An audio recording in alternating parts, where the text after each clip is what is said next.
وبما أني قادري أقول أدرك عبدك جیلانی أدرك عبدك جیلانی۔ آج فرقہ بندی کا دور ہے، بے شمار باطل فرقے وجود میں آ چکے ہیں، اور ہر فرقہ قرآن پڑھتا ہے، حدیث پڑھتا ہے، اور اس کا مطلب بتاتا ہے، اور یہ دعویٰ کرتا ہے کہ میں حق پر ہوں، میرے سوا سب غلط اور باطل۔ یہ فرقہ بندی یوں ہی نہیں ہے، نبی اکرم صلی اللہ علیہ وسلم کی پیشین گوئی کے عین مطابق ہو رہی ہے۔ حضور علیہ السلام نے 1450 سال پہلے فرما دیا کہ میری امت میں 73 فرقے پیدا ہوں گے، 72 جہنمی ہوگا، 1 جنتی ہوگا۔ لیکن نبی اکرم صلی اللہ علیہ وسلم نے اس جنتی فرقے کی پہچان بھی بتا دی۔ اسی پہچان کے ذریعے ہر دور میں مسلمان جنتی فرقے کی صحبت میں اور جنتی فرقے کے طریقے پر چلنے کی کوششیں کرتے رہے۔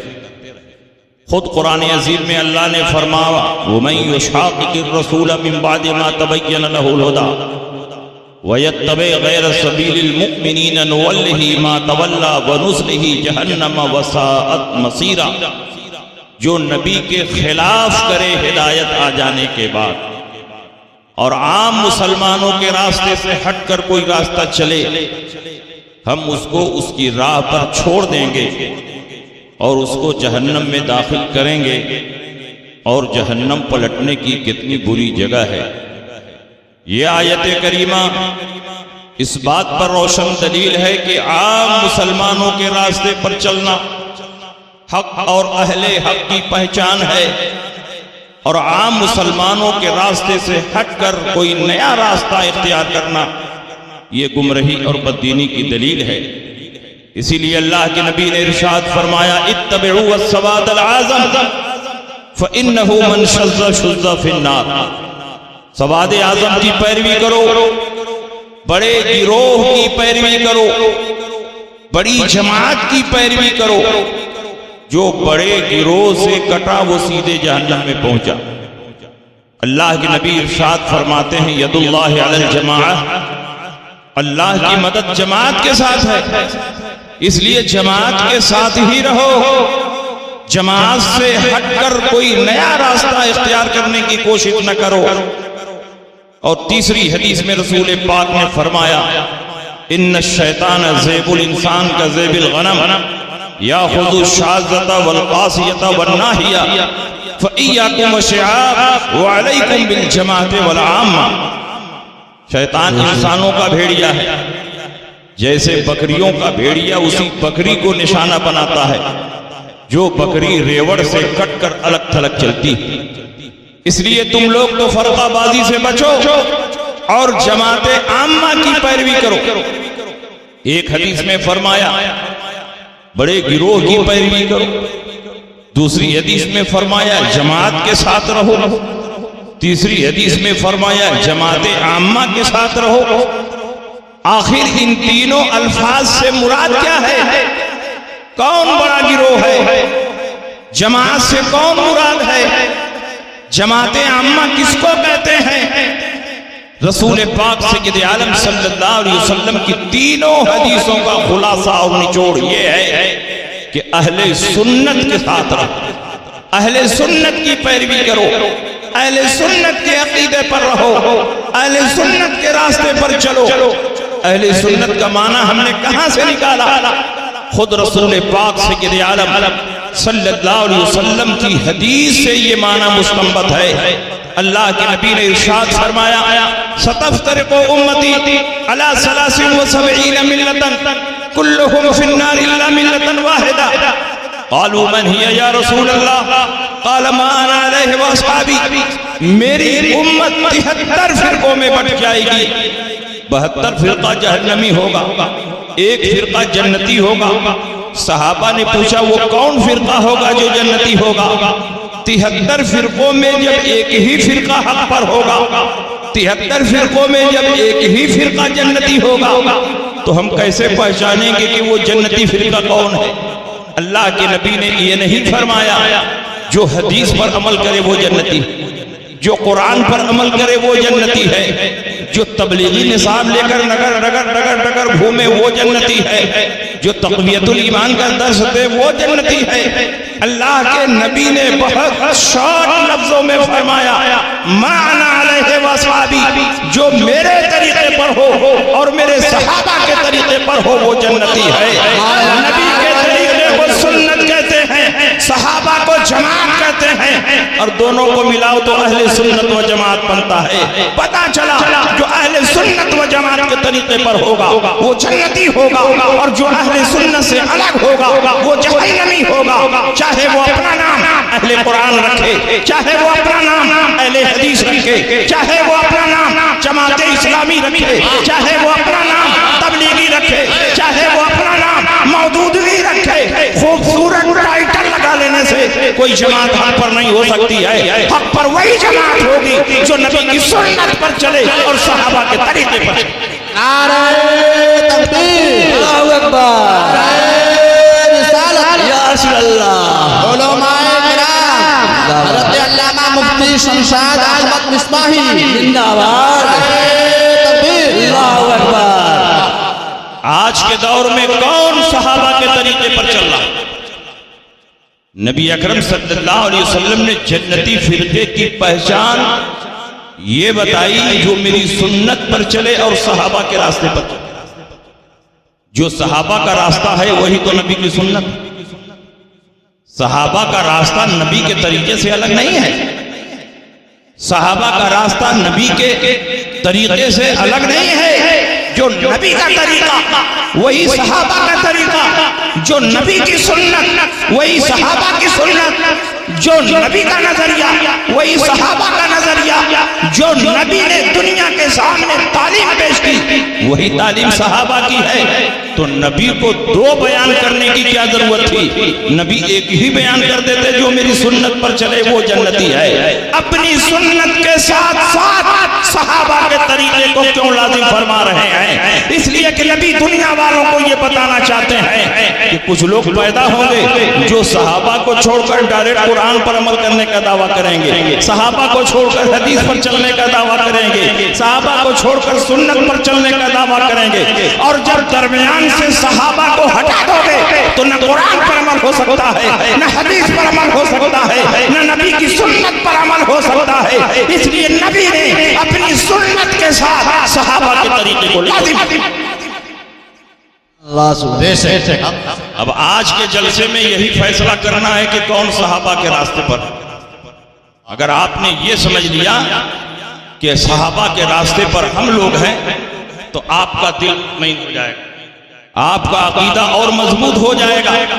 ہمارے جتنے عقائد ہیں، جتنے معمولات ہیں، سب صحابہ کے راستے پر ہیں، صحابہ کے راستے سے ہٹے ہوئے نہیں ہیں، صحابہ کرام کے اقوال کی روشنی میں ہیں۔ ہمارا کوئی عقیدہ اور ہمارا کوئی عمل کتاب و سنت سے باہر نہیں۔ دنیا کا کوئی بھی باطل طبقہ ابھی تک ہندوستان میں پیدا نہیں ہوا جو ہمارے کسی عقیدے کو یہ چیلنج کر دے کہ یہ قرآن کے خلاف ہے، حدیث کے خلاف ہے۔ میری ذمہ داری ہے جن عقیدوں کو تم ٹچ کرو گے اسی اسٹیج سے میں قرآن کی آیتوں کی روشنی میں اور نبی کی حدیثوں کی روشنی میں اس عقیدے کا حق ہونا ثابت کریں۔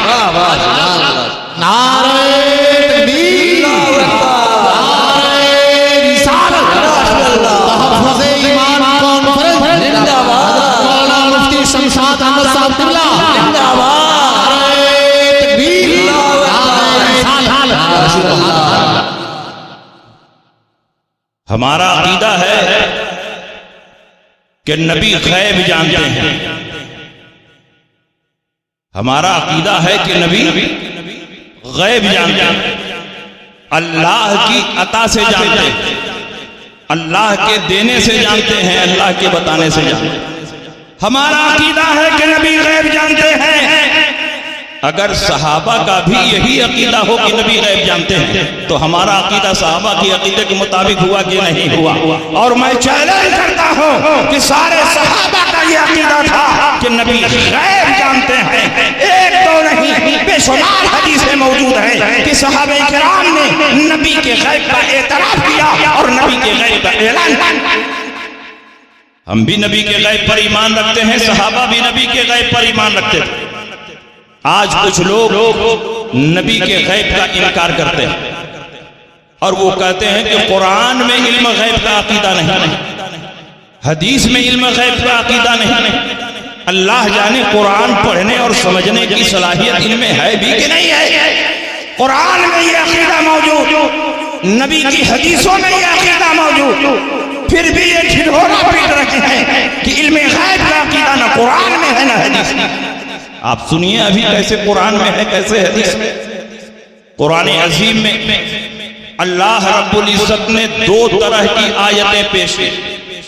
کچھ آیتوں میں اللہ نے بتایا کہ میرے سوا کوئی غیب نہیں جانتا، وَعِندَهُ مَفَاتِحُ الْغَيْبِ لَا يَعْلَمُهَا إِلَّا هُوَ، اللہ ہی کے پاس غیب کی کنجیاں ہیں اور غیب کوئی نہیں جانتا سوائے اللہ کا۔ دوسری آیت میں اللہ نے فرمایا قُلْ لَا يَعْلَمُ مَنْ فِي السَّمَاوَاتِ وَالْأَرْضِ الْغَيْبَ إِلَّا اللَّهُ، اے نبی اعلان فرما دو کہ زمین و آسمان میں کوئی غیب نہیں جانتا سوائے اللہ۔ انہی آیتوں کو یہ سامنے رکھ کر کے پرچار کرتے ہیں کہ نبی کو غیب نہیں معلوم، صرف اللہ کو غیب معلوم ہے۔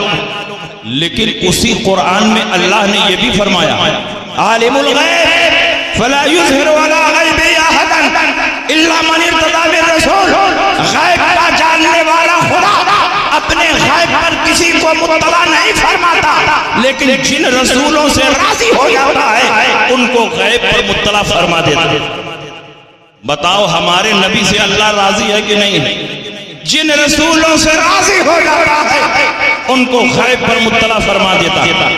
اسی قرآن میں اللہ نے فرمایا وَمَا كَانَ اللَّهُ لِيُطْلِعَكُمْ عَلَى الْغَيْبِ وَلَكِنَّ اللَّهَ يَجْتَبِي مِن رُّسُلِهِ مَن يَشَاءُ، اللہ کی شان یہ نہیں ہے کہ اپنے غیب پر کسی کو مطلع فرمائے، لیکن جن رسولوں کو چن لیتا ہے ان کو غیب پر مطلع فرماتا ہے۔ ہمارے رسول چنے ہوئے ہیں کہ نہیں ہیں؟ ان کا نام ہی ہے مصطفیٰ، ان کا نام ہی ہے مرتضیٰ، وہ چنے ہوئے بھی ہیں اور پسندیدہ بھی ہیں۔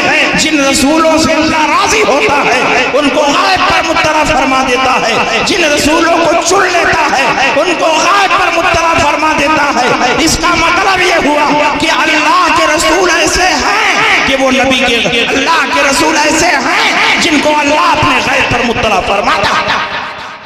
اب قرآن میں دو طرح کی آیتیں ہو گئی، کچھ آیتیں کہتی ہیں کہ غیب اللہ کے سوا کوئی نہیں جانتا، اور کچھ آیتیں کہہ رہی ہیں کہ اللہ اپنے چنے ہوئے اور پسندیدہ رسول کو غیب پر مطلع فرما دیتا۔ تو اب قرآن میں ٹکراؤ اور تعارض ہو جائے گا کہ نہیں ہو جائے گا؟ اور ہمارا ایمان ہے کہ قرآن میں ٹکراؤ ہو ہی نہیں سکتا، اس لیے کہ انسان کی کتاب میں ٹکراؤ ہوتا ہے، اللہ کی کتاب میں ٹکراؤ ہو نہیں سکتا۔ اس لیے ہمارا ایمان ہے کہ وہ آیتیں بھی اپنی جگہ پر صحیح ہیں، یہ آیتیں بھی اپنی جگہ پر صحیح ہیں۔ جن آیتوں میں اللہ نے فرمایا کہ غیب کوئی نہیں جانتا سوائے اللہ کے، وہاں علم غیب ذاتی مراد ہے کہ اپنے آپ نہیں جانتا، بے بتائے نہیں جانتا، بے غیب کے نہیں جانتا، بے وحی کے نہیں جانتا۔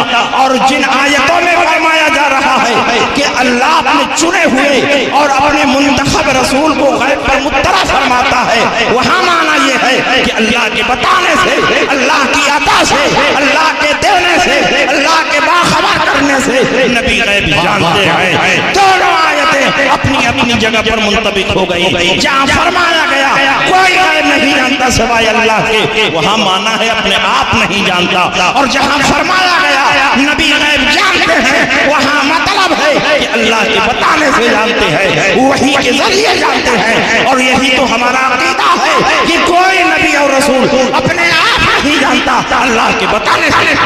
سبحان اللہ، نعرہ تکبیر، نعرہ رسالت، تحفظ ایمان کانفرنس، حضرت مفتی شمشاد احمد صاحب قبلہ، نعرہ تکبیر،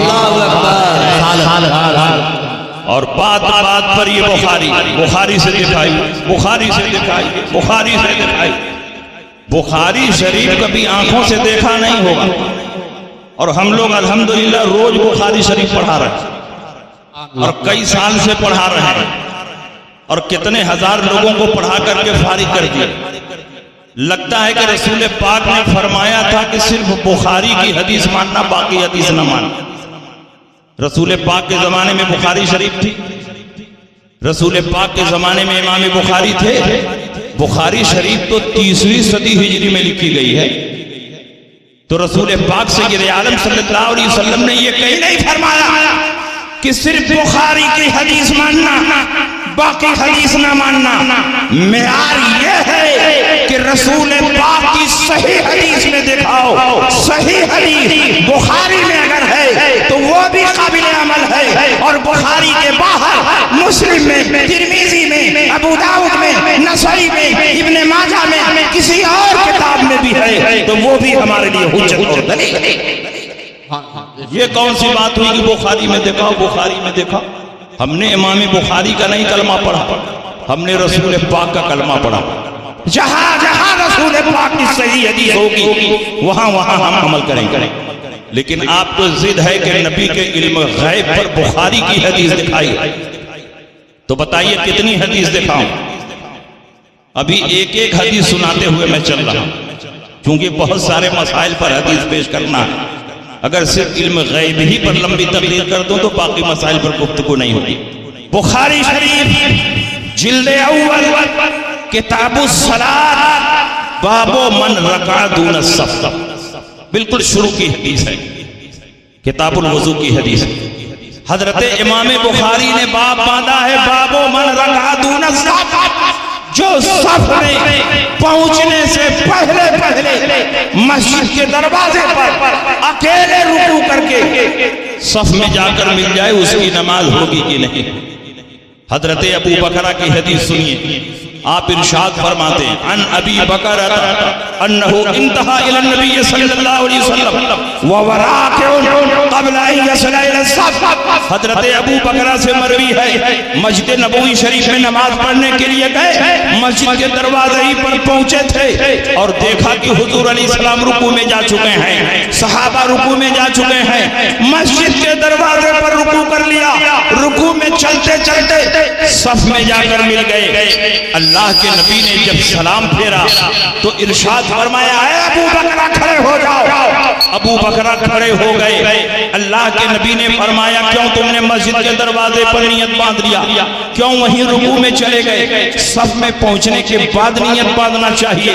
نبی تو مصلی پر ہیں، نبی کا چہرہ تو قبلے کی طرف ہے، آنے والا پیٹ کے پیچھے سے آ رہا ہے، لیکن نبی سب دیکھ رہے ہیں۔ ارشاد فرماتے ہیں کیوں تم نے مسجد کے دروازے پر نیت باندھ کر وہیں رکوع کر لیا اور رکوع میں چلتے چلتے صف میں پہنچ گئے؟ تم کو صف میں پہنچنے کے بعد نیت باندھنا چاہیے۔ حضرت ابو بکرہ نے یہ نہیں کہا یا رسول اللہ آپ کا چہرہ تو قبلے کی طرف تھا، میں پیٹ کے پیچھے سے آیا اور آپ کو پیٹ پیچھے کا علم نہیں، تو کیسے آپ نے جان لیا کہ ابو بکرہ نے کس طرح نماز شروع کی ہے؟ اس لیے کہ وہ صحابی تھے، وہابی نہیں تھے۔ ان کا یہ عقیدہ تھا کہ نبی جیسے آگے دیکھتے ہیں ویسے ہی پیچھے دیکھتے ہیں، ویسے ہی دائیں دیکھتے ہیں، ویسے ہی بائیں دیکھتے ہیں۔ پوری کائنات نبی کے نگاہوں کے سامنے ہے، کیونکہ بخاری کی حدیث ہے۔ اللہ کے نبی نے ارشاد فرمایا انکم ترون قبلتی ہا ہونا، تم سمجھتے ہو کہ میرا چہرہ قبلے کی طرف ہوتا ہے، میں تم کو پیٹھ کے پیچھے نہیں دیکھتا ہوں۔ انی لا اراکم وراء ظہری کما اراکم امامی، میں تم کو پیٹھ کے پیچھے ایسے ہی دیکھتا ہوں جیسے آگے دیکھتا ہوں۔ کما لا یخفی علی رکوعکم ولا خشوعکم، تمہارا رکوع بھی مجھ سے چھپا ہوا نہیں، تمہارا خشوع بھی مجھ سے چھپا ہوا نہیں۔ میں وہ پیغمبر ہوں کہ یہیں پر کھڑے کھڑے اپنے حوض کوثر کو دیکھ رہا ہوں۔ آپ حوض کوثر کو دیکھ رہے ہیں کہ نہیں دیکھ رہے ہیں؟ آپ جنت کو دیکھ رہے ہیں، آپ دوزخ کو دیکھ رہے ہیں، آپ پل صراط کو دیکھ رہے ہیں؟ نہیں، وہ سب غائب ہے، اور نبی فرماتے ہیں یہیں پر کھڑے کھڑے میں اپنے حوض کوثر کو دیکھ رہا ہوں۔ واللہ انی لا